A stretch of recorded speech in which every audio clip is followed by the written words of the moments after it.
ये डॉक्टर भालू अभी तक नहीं आए। हाँ, इस टाइम तक तो आ ही जाते हैं। नंदू, सबका बंधु। अरे बंधु, ये डॉक्टर भालू अभी तक क्यों नहीं आए? पेट बहुत दुख रहा है। रुको, मैं अभी इलाज करता हूँ। तुम कैसे करोगे? तुम डॉक्टर नहीं हो। हाँ, ये तो सही है। तो मैं क्या करूँ? तुम डॉक्टर भालू को ले आओ, जाओ। ओके। अरे डॉक्टर भालू कहाँ रह गए?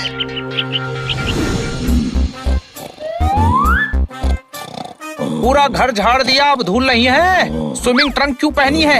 आपके घर तो स्विमिंग पूल नहीं है। ठोको ताली। इधर आओ। क्यों ठोको ताली? क्यों ना दे दूं गाली? बात कर रहे हो दिमाग खराब करने वाली।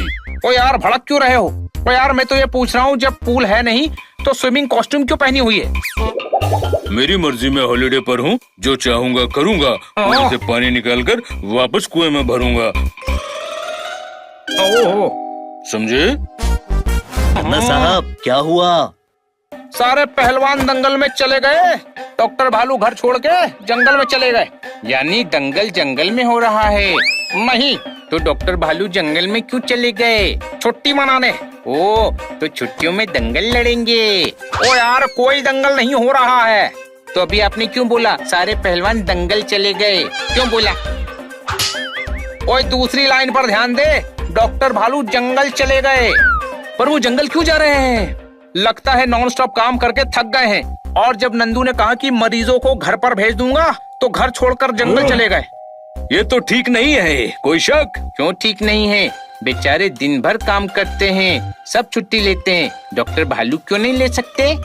ले सकते हैं, पर उन्हें किसी और डॉक्टर का इंतजाम करके जाना चाहिए था। थैली फट गई, दूध बह रहा है। बनी, तू बिल्कुल सही कह रहा है। ठोको ताली। तो फिर चलो डॉक्टर भालू को समझाते हैं। गोलगप्पे के पैसे देकर ही आना, डॉक्टर भालू को लेकर ही आना। ओए बाय बाय। वाह, जंगल की मिट्टी की खुशबू, ताजी हवा, जीने के लिए और क्या चाहिए? डॉक्टर भालू। इधर आओ। तुम लोग जंगल में क्या कर रहे हो? हम आपको लेने आए हैं। क्यों? मैं क्या कोई बच्चा हूँ? अकल का कच्चा हूँ जो लेने के लिए आए हो? जब भी आना होगा मैं खुद ही आ जाऊंगा। तुम लोग इधर मत आओ, उधर जाओ। क्लिनिक में मरीज आपका इंतजार कर रहे हैं। कोई शक? इसमें शक की क्या बात है? डॉक्टर के क्लिनिक में मरीज ही इंतजार करेंगे, राशन खरीदने वाले थोड़ी ही करेंगे, है कि नहीं? हाँ, इसीलिए तो आपको हमारे साथ चलना चाहिए। मैं नहीं आऊंगा। अभी मेरे बदन के बलून में गैस भर गई है। दिमाग की मशीन को सुकून के ऑयल की जरूरत है। और वहाँ मरीजों को आपकी जरूरत है। हाँ, आप 2-4 दिन में किसी दूसरे डॉक्टर का इंतजाम होने के बाद छुट्टी ले लेना। कोई शक? हाँ, शक है। मैंने सालों से छुट्टी नहीं ली, चोखा लिया, लिट्टी नहीं ली। तो मुझे परेशान मत करो और जाओ इधर से। तो आप इस जंगल में करेंगे क्या? झरनों में नहाऊंगा, पहाड़ों पर भागूंगा, पेड़ों पर झूला झूलूंगा, शहद खाऊंगा।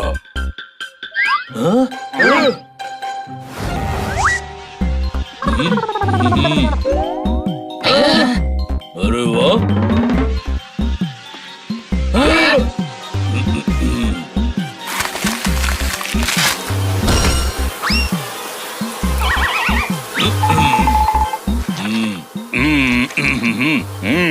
कितना मीठा शहद है। वाह! भागो!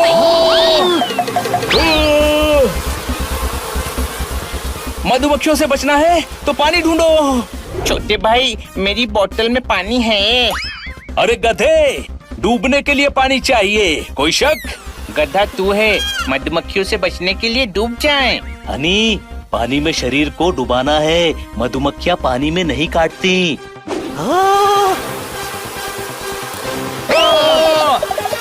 संभाल के, आगे ढलान है।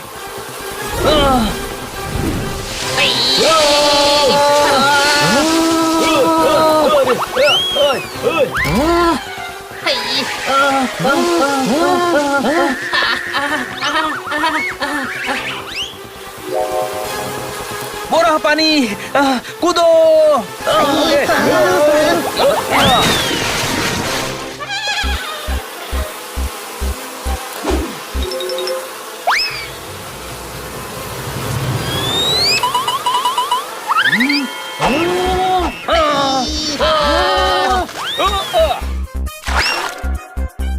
कभी कभी छोटे साइज का भी फायदा होता है, कोई शक? बहुत अच्छे, कितना मजा मिल रहा है। जीवन की बगिया में खुशी का फूल खिल रहा है।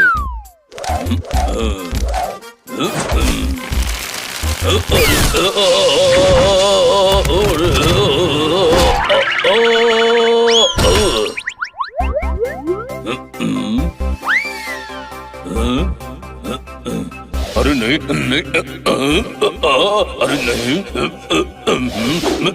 अरे कोई है इधर आओ, मुझे बचाओ।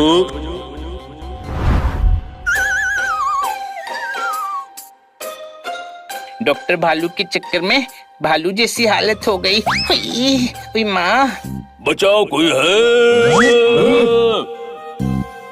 ये तो डॉक्टर भालू की आवाज है।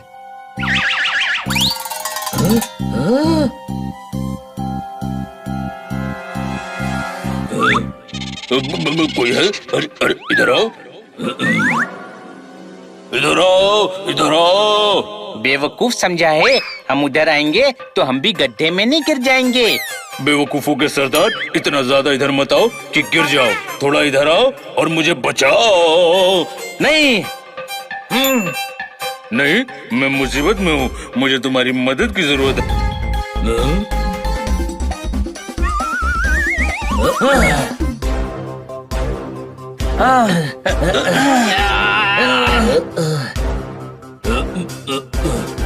संभल गए।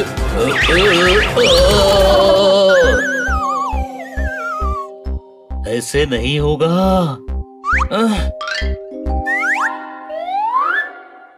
आइडिया, इस डाली को झुकाओ। डॉक्टर भालू, डाली को पकड़कर खींचिए।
पोपट, तुझे चोट तो नहीं लगी ना? अगर मेरी चोट सफेद होती तो आज फिर से लाल हो जाती। ओए गुरु, दो से एक साथ निपटे, इतना दम है अपनी किटी में। बैंक की मीटिंग है बंदरिया स्टेट सिटी में। ठोको ताली।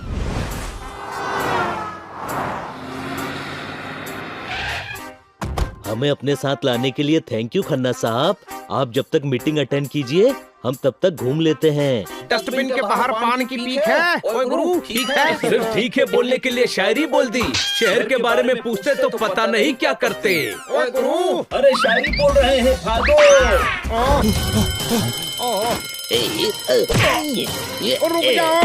रुक जाओ ओए।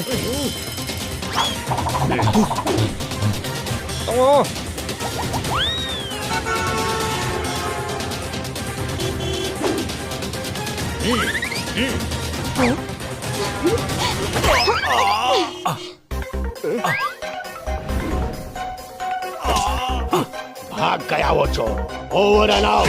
ओ राजा, मेरा नाम रिया है और मैंने उस चोर को ऐसे देखा है।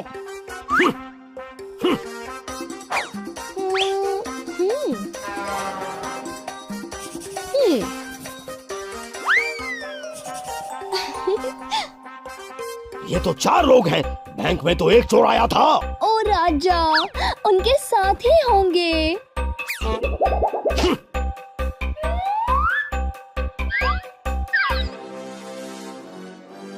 वो रहे चोर।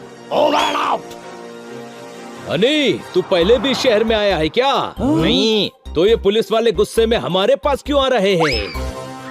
चोरी का माल कहाँ है? Over and out. Over and out नहीं, हनी एंड बनी है। इस बंदरिया ने तुम चारों को बैंक से लूट कर जाते वक्त देखा था, और ये रहा तुम्हारा sketch. You are under arrest. Over and out. अलग अलग होके भागते हैं।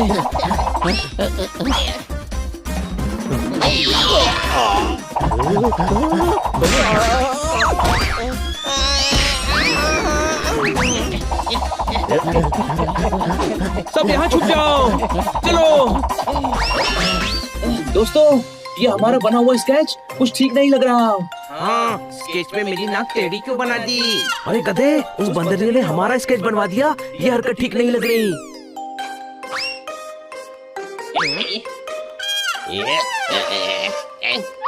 दिखाई नहीं देता, हम यहाँ छुपे हुए हैं।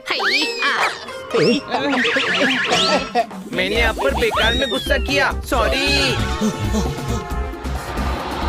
बस में चढ़ जाओ। Bye bye.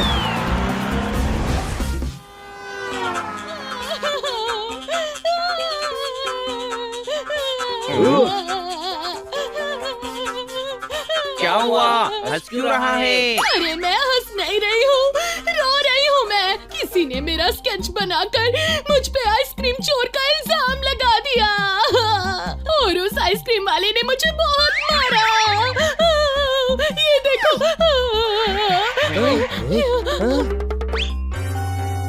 Art work Bairiya, art work Bairiya. देखा, ये चालाक बंदरिया गलत स्केच बनाकर चोरी का इल्जाम दूसरों पर डालती है। मेरा नाम रिया है राजा। बिटिया, हमारी दुकान में चोरी हो गई है। हमने सुना है तुम चोरों का स्केच बना सकती हो। राजा, कहीं ये वही दुकान तो नहीं जो हमने सुबह की है?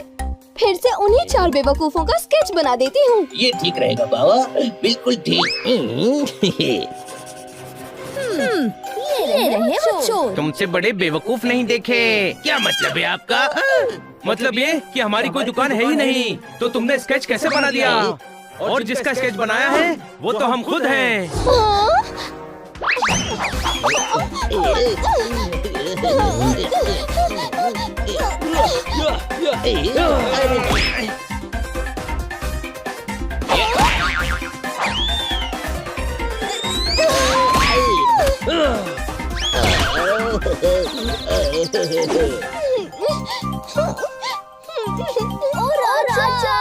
पोपट नाम है मेरा। सॉरी। कोई बात नहीं। थैंक यू राजा।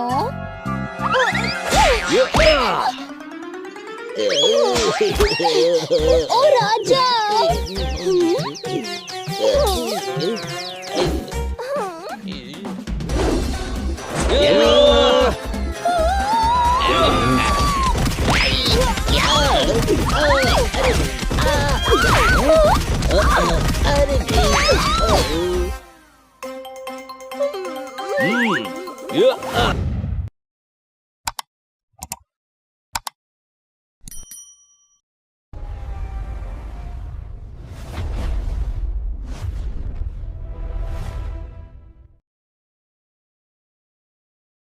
प्राचीन काल की बात है। एक अत्यंत सुंदर गंधर्व कन्या थी जो अपनी सुंदरता से स्वर्ग की अप्सराओं को भी पीछे छोड़ देती थी। एक दिन वो अपनी सहेलियों के साथ जंगल के किनारे एक शांत तालाब में जल क्रीड़ा कर रही थी। तभी उसकी नजर पास ही गहन ध्यान मुद्रा में तपस्या कर रहे एक महान ऋषि पर पड़ी। शरारतवश कन्या ने ऋषि की तपस्या भंग करने की ठानी।